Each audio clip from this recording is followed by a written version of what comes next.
See, a lot of people pretend like they got it when they really don't. You know, a lot of people are leasing the car that you think they're really driving. A lot of people are renting the mansion that you think they're really living in. And even a lot of the people that really have made it, they sacrifice something that you don't want to sacrifice to get there. Maybe they went bald, maybe they lost their health. A lot of them overworked themselves. And so that's what people don't realize. It's not about beating the next man next to you and being more disciplined than him and getting rich that way. It's not a competition. We're supposed to be cooperating with one another to create heaven on earth. The system is fundamentally broken. Very, very few people can succeed in the system. And those few people that do succeed within the system usually have to sacrifice things like empathy. They have to sacrifice too much time. They have to scam people a lot of times. And it's not worth it in the end to sell your soul just to gain a few dollars. Because a lot of these people, they end up losing their hair. I don't want to lose my hair. They end up losing their health. I already have health issues. I don't want it to get even worse because I overwork myself even more. Yeah, I'll work here and there. And hopefully one day I do get rich. But it'll be on God's timing. You know, because I've tried to rush things in the past, and I've realized that it always comes with a sacrifice. You know, you can't rush the process, and that's the problem with today's society is it's not designed for everyone to get rich. It's only designed for the rich to stay rich and for the poor to get poorer. And I could go into laws and stuff like that, but that's not what this video is about. This video is just about calling it out for what it is. I'll give you one example. Think about the medical industry. You can easily get chemotherapy and radiate yourself to death, but as soon as you want to grow your own weed and make your own cannabis oil, that's federally illegal cannabis. Opium is federally illegal. And these things just grow out of the ground. Well, actually, I think you can grow opium ornamentally, thankfully. And hopefully we retain that freedom. So opium actually isn't federally illegal. But a lot of the medicine that's made from opium is a Schedule I drug.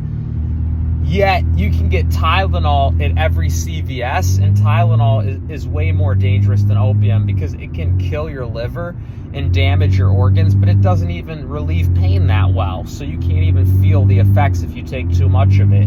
You can barely feel it, so it's easy to overdose on. Opium actually has many medicinal benefits, and in countries with the least amount of drug criminalization laws, they actually have the least drug problems. So that's just one example of how our government fucks us over, is they make medicine illegal and they kill innocent people for profit in the pharmaceutical industry. And so the profits go to the government for arresting innocent people. The profits go to the pharmaceutical industry, and it takes away our medical freedom. And that's just one example of many different systems that are in place that are literally designed to fuck the common person over. And so, you know, there's this saying that goes, it's no sign of good health to adjust, to be well adjusted to a profoundly sick society. And so that's what we need to realize as people, is that it's not about the individual not being good enough. Some people are just born into fucked up situations, and we need to have empathy for those people. Because I was one of those people, and I used to not have empathy for myself. And I would just beat myself into the ground and burn myself out for no reason. And I'm not doing that anymore. I'm going to enjoy my life while I'm here. I don't care, you know, if I'm making progress as fast as I'm supposed to. Because the thing that a lot of people don't realize is that a lot of these people that you think are doing well off are actually in debt, and they're just putting on a show. It's so very few people that have money and that can actually succeed in the system. A lot of people can barely afford rent. A lot of people can barely afford food, and it's sickening, and it affects all aspects of life. It affects dating, because a lot of people are in survival mode and they're stressed out. So it's hard for people to actually love one another in certain cases if they're in really fucked up positions, because they're so focused on survival that it's hard for them to, you know, spend as much free time with their partner as they want to. And so it's affecting dating, It's affecting friendships. It's affecting people's mental health. It could be even affecting some people's physical health, because some people might be in really fucked up situations, and that can raise your cortisol. And it's time we stop gaslighting people. It's not their fault sometimes. Sometimes they were just born into a shitty situation, and if we as a society can't offer those people genuine help when they need it, then that's a fault of society, because it takes a village to raise a kid.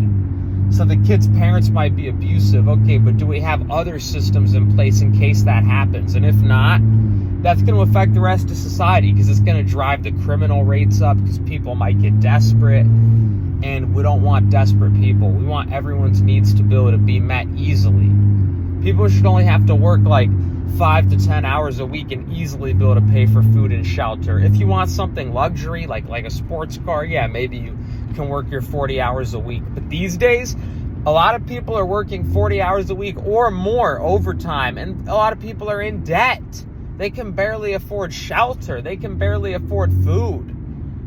And so you guys got to understand, it's a lot of times it's not the person's fault if they can't do well, because the system is designed to screw people over. And a lot of these people that claim to be doing well, they're just lying. They're in debt. They might have a nice house and a nice car, but they got a mortgage they can't afford. They got loans they can't afford, and then the stress kills them. We're not supposed to be dying at 80 years old. That's nothing. We can live forever. The body has the ability to regenerate itself.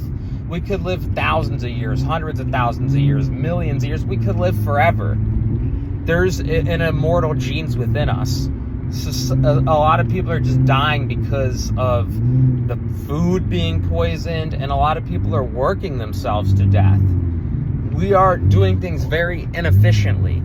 Or not all of us, maybe some of us are doing things efficiently, but a lot of people are doing things very inefficiently in today's society. And I used to live in Ecuador, and I'm not saying it's great over there either. It's a third world country. There was a lot of bites, or a lot of bug bites and all that nasty stuff. But one thing I learned there is when I lived in Fruit Haven, which was a permaculture eco village with a bunch of people growing a bunch of different fruits and stuff like that.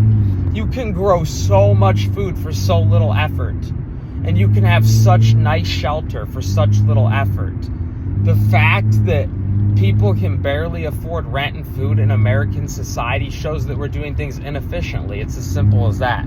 You should be able to take care of all your basic needs for like 5 to 10 hours a week.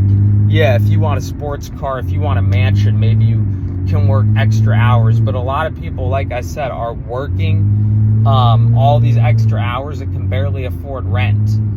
And you can't just blame it on the person like, oh, just be an entrepreneur. A lot of entrepreneurs can barely afford rent.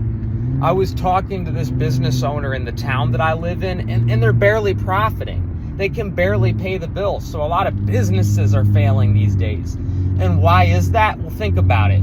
If you are trying to start a business, you need a strong clientele. And to have a strong clientele, you need to have a strong working class, because how are you going to have people be able to afford your business? Let's say you're selling food. If the average person can afford your business is going to be more successful. Let's say you're a personal trainer. If the average person can afford your training, your business is going to be successful. Whatever business you do, you need clients. How are your clients going to afford your product if the whole economy is failing and people can barely afford rent? That's what y'all don't realize, is you can't just be more entrepreneurial and work your way out of it if the whole economy is collapsing. That's just a lie that these Instagram scammers tell you to sell their business ebook course or Hustlers University or whatever the next scam is. We need an overall healthy economy. The healthier the working class, the healthier everyone else. And we need a healthy flow of money. We don't want people just hoarding a bunch of money. That's not good. We need a healthy money flow. We don't want the government stealing our money. Who knows what the government's spending some of our taxes on? Some of our taxes is literally going back into fucking us over. Like, some of our taxes is going to pay a police officer that's going to give you a seatbelt ticket and take away your basic constitutional freedoms and illegally search your car. So some of our money is going back into screwing us over. It's fucked up what's going on with the system. And I'm not saying individual responsibility isn't important as well. Of course, you don't want to just blame everything on the system, and you want to make sure you're doing what you can to take care of yourself, you know? You want to make sure you're eating healthy. You want to make sure you're treating people around you with respect. You want to make sure you're thinking positive thoughts. I understand that. But if the system is so fucking broken, no matter what you do, it can be hard to overcome it. We need to realize that as a society, we need to collectively work together to create a safe environment for everyone. That's why a lot of people are struggling. You got to think about it. If a plant isn't doing well, do you blame the plant, or do you change the soil that it's in? Do you change the environment that it's in? Do you try to put it in a place with more sunlight, you know? And that's what we need to do as a society. Yes, it's important for the individual to take responsibility, but we need to create a society where it's easy for people to succeed. No one should have to kill themselves to succeed. That's because our economy is being fucked over, like, in certain ways. And I'll go more into it as time goes on, but that's not what this video is about. I already gave some examples earlier on, so I'm gonna end it here. I hope you guys enjoyed the video. Thank you for tuning in. I'm almost home, so like I said, I'm gonna end it here. I love you guys. I don't have all the answers, but I think spreading awareness is where we begin. So what do you guys think some of the solutions are? What do you guys think of this video? Comment below. What do you guys want to see more of? Comment below. I love you guys. Thank you for tuning in. And until next one, I'm out. Love and peace.